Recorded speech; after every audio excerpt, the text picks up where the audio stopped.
Hello, this is Dr. Harriet Fraad, bringing you the podcast Capitalism Hits Home, about the interconnections and mutual shapings of personal life, political life, and economic life in America. It's brought to you by democracyatwork.info. We want you to sign up. Be on our email list so you can hear from us, so you can send and receive messages from us about new merchandise, about new programs, about everything and anything around democracyatwork.info. Please do that.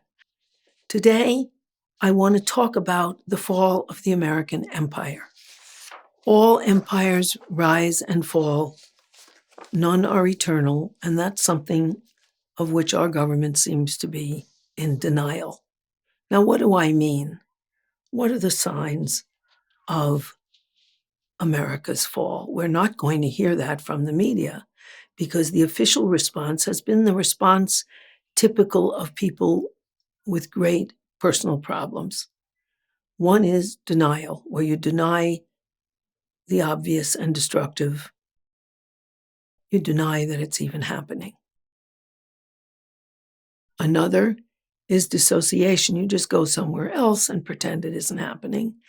And the third is projection. You project the problems that you see onto an external enemy instead of looking at how you participate in the problems you face. Those are personal ways of dysfunctional adjustment. Politically, the United States as a government denies that the empire is falling, acts like we are still masters of the world when our mastery is being eroded. Dissociation is where we focus on something else. We focus on who wore what to the Oscars or other celebrity gossip. We focus on pretending we're winning. And the last one is projection, where you take your own problem and you project it on someone else, like Biden now, who is talking about Russia as the evil other. Putin is the embodiment of evil, and we Americans are the embodiment of good saviors. We condemn evil invasions. We kind of forget that we invaded Vietnam, we invaded Afghanistan, we invaded Iraq just in recent history. And that is quite the denial, as well as the projection onto someone else of the problem. And I'm not saying here that I think Putin's a great guy, but we deny that he did say trying to get Ukraine into NATO is a red line which we will not accept.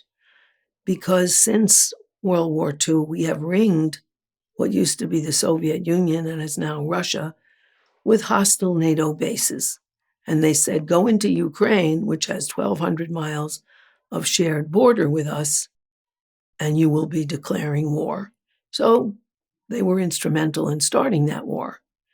And they don't mention that. They just project the blame on the evil Putin. They also forget that in 1963, JFK, Kennedy, risked World War III because Khrushchev was starting a missile base in Cuba, 90 miles from home, and we wouldn't tolerate it. So, we do have to look at both sides here, and they don't. They just project their own blameworthy history onto Russia and their own evil deeds onto Putin. So that's obviously a dysfunctional adjustment. How can we have a functional adjustment? Well, just as in psychology, if you want to be able to deal with a problem, first you need to face that there's a problem, rather than denying, dissociating, or projecting it onto someone else. So the first thing we have to do here is look at, okay, what do we mean the empire is falling? What are the indications that it's falling? Well, let's look a little bit and try to figure that out. At the end of World War II, America was the victor. America and Russia, the Soviet Union, won World War II. The Soviet Union lost 30 million people. There were 30 million Soviet citizens killed. We lost 600,000, and together we won the war. We certainly depended on the Soviet Union to help. I mean, not only did they lose a lot of citizens, but they participated fully as our allies. During the war, Joseph Stalin was referred to as Uncle Joe, which is certainly not the way anybody would refer to him now, but we were allies. And so, but the Soviet Union was decimated. It was bombed and destroyed. People fought the Nazis hand to hand in the streets. Buildings were destroyed. People were destroyed. A whole generation of men was killed. So America was the only nation that was a developed nation that was left standing because we didn't have the war on our soil. So the American empire was built because in part we were the only nation that was developed, that was standing after World War II, and we had dominance everywhere. We were the victors. We were the untouched. We were the only producers that were in shape to produce and to loan money. Also, our president was FDR, Franklin Delano Roosevelt, who was the most popular president in American history. He was elected 4 times. He died shortly after his 4th election, but he was elected 4 times. His social programs were enormously powerful and enormously positively greeted by all but the very rich. They were programs like a minimum wage, Social Security, mass employment. Between 11 and 15 million people were hired at decent wages in the United States to restore the country. The Civilian Conservation Corps did conservation work, built bridges, restored and built dams. The Work Progress Administration created artworks, theater, murals, paintings all over the United States, hiring artists who were unemployed. At that time also, in addition to the 11 to 15 million that were hired in the New Deal, powerful unions were developing. The CIO was growing, and as a union that later joined with the AFL, but originally was independent, with huge unions on industry-wide negotiations. And at the time, the Communist Party and 2 socialist parties were very active in the United States because the country was getting polarized.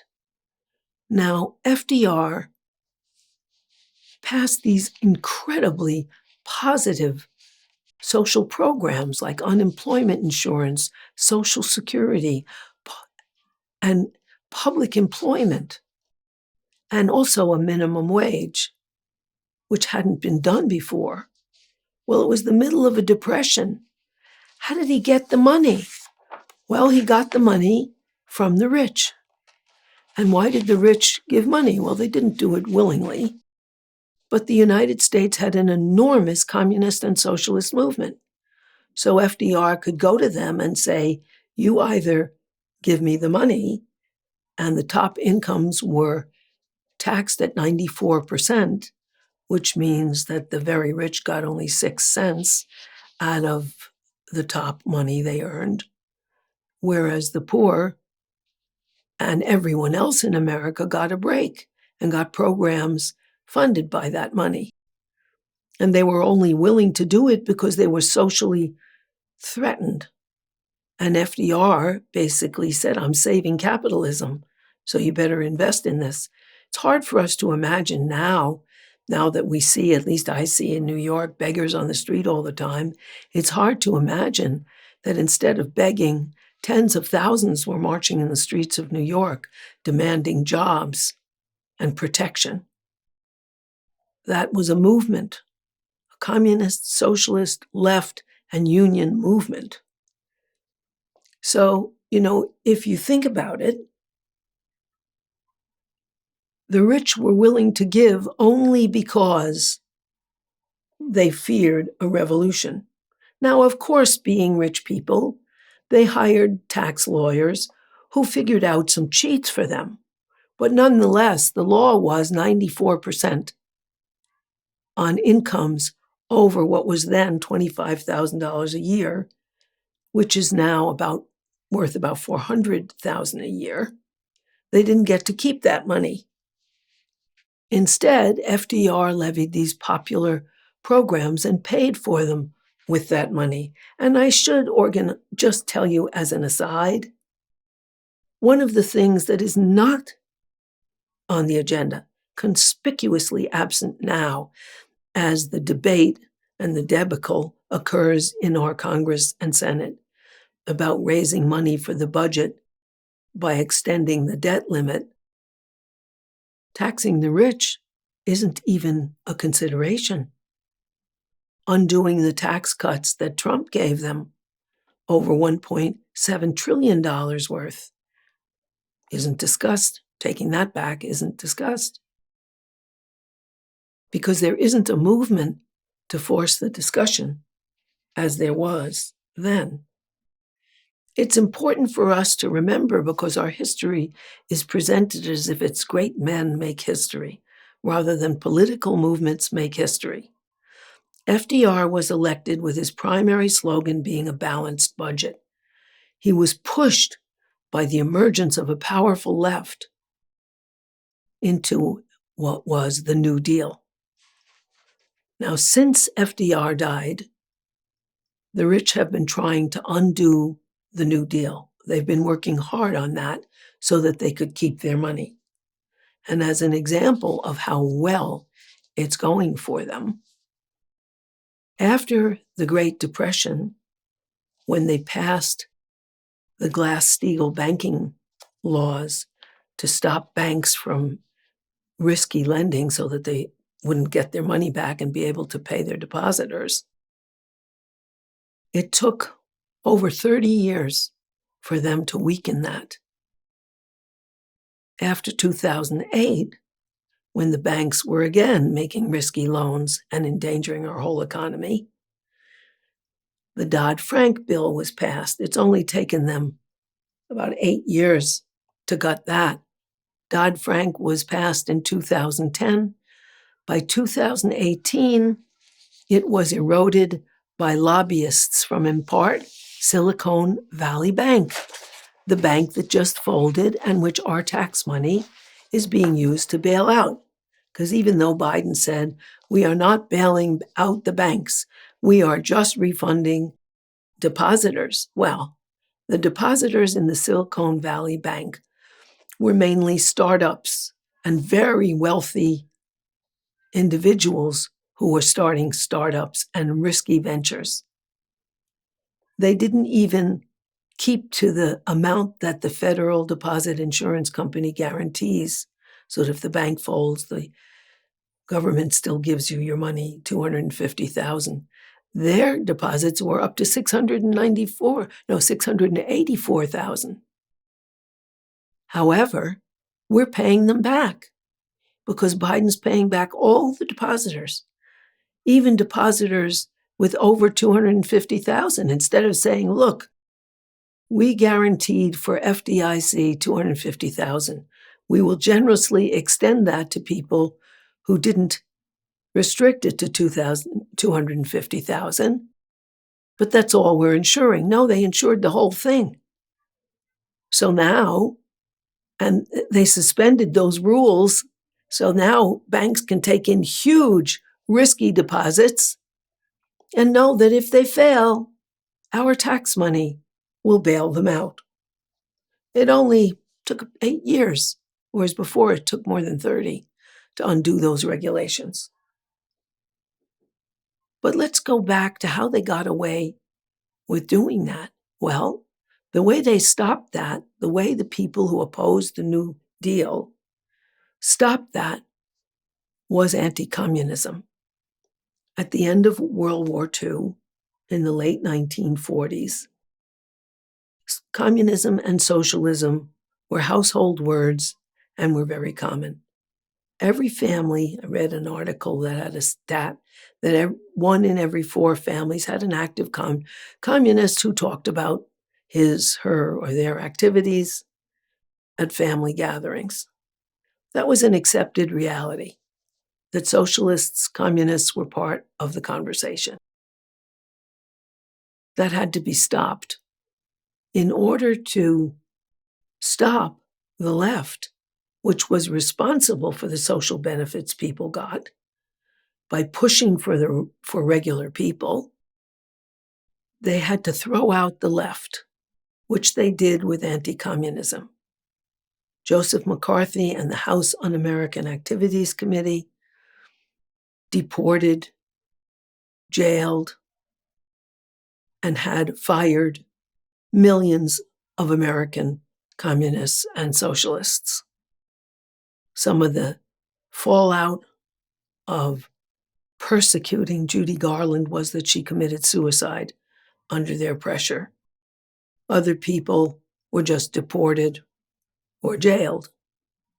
And they were jailed because being a member of the Communist Party or of the left somehow intimated a violent overthrow of our country. You contrast that with January 6th, where they were violently trying to overturn an election, and they get maybe 6 months or a year. Very interesting. And unfortunately, the head of the AFL-CIO at the time agreed to throw the left, the socialists, and the communists out of the unions. Well, the spark of the unions were those who had a vision of worker control of their own production. They were the socialists, the communists, and the left. So when they were ousted,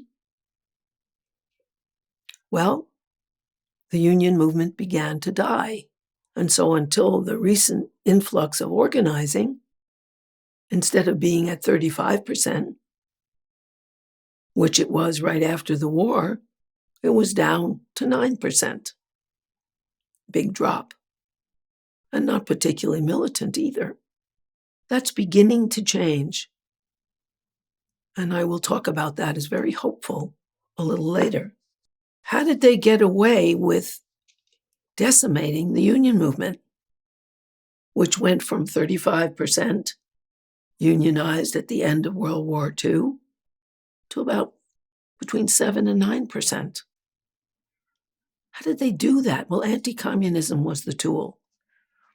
Joseph McCarthy, the House Un-American Activities Committee, found being on the left un-American. They decided that being a communist or a socialist or a leftist meant believing in the violent overthrow of the United States. And therefore, people were deported and jailed. Their employers were found and told that they were hiring evil communists and they ought to be fired. Their lives were destroyed. Sometimes literally. Judy Garland is still famous.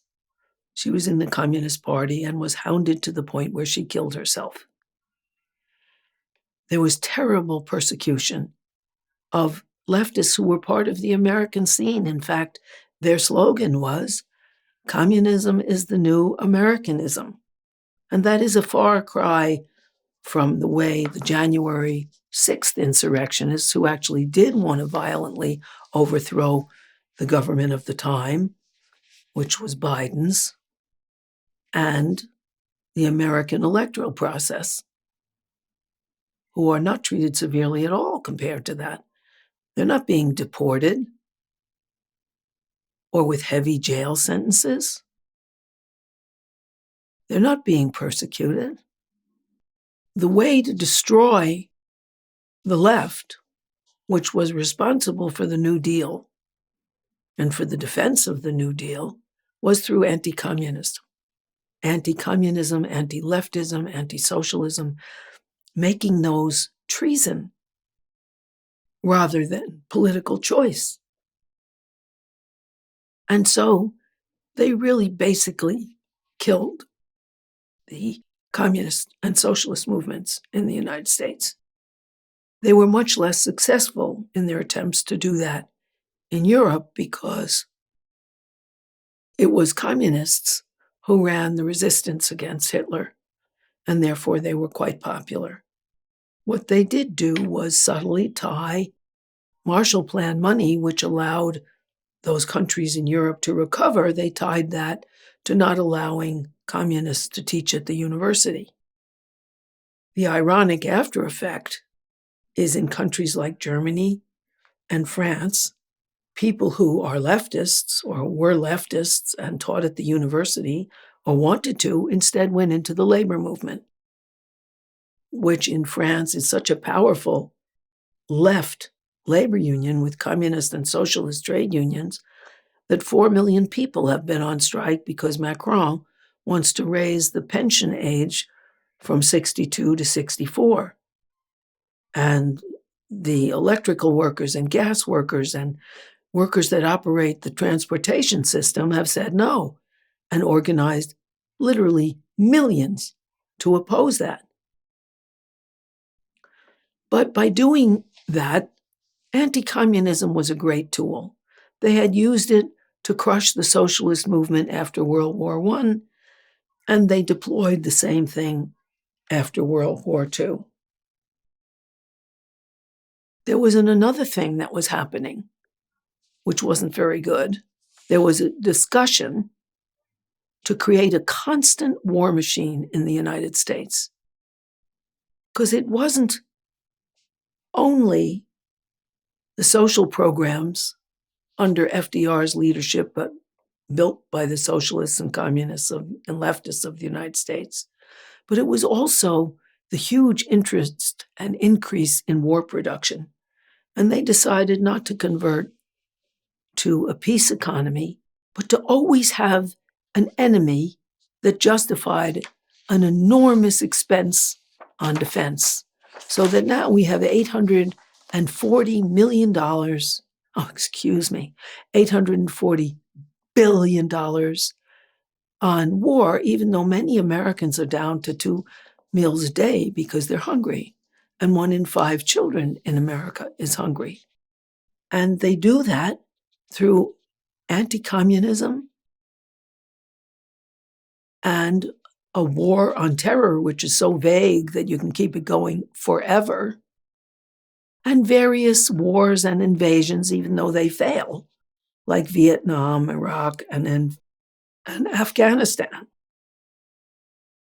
We've also set up a proxy war in Ukraine, where we are fighting to the last Ukrainian and pouring billions of dollars into arming Ukraine against Russia.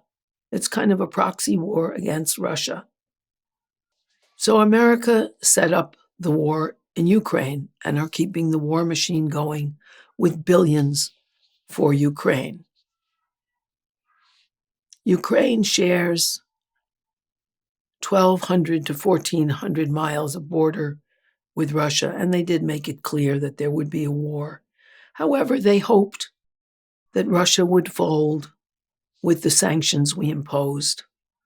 And because America has been the king of the world, it didn't occur to us that that wouldn't work, that things wouldn't go our way, that even though we blew up, as Seymour Hersh has documented, we blew up the Russia-Germany pipeline so that they couldn't get oil and gas from Russia.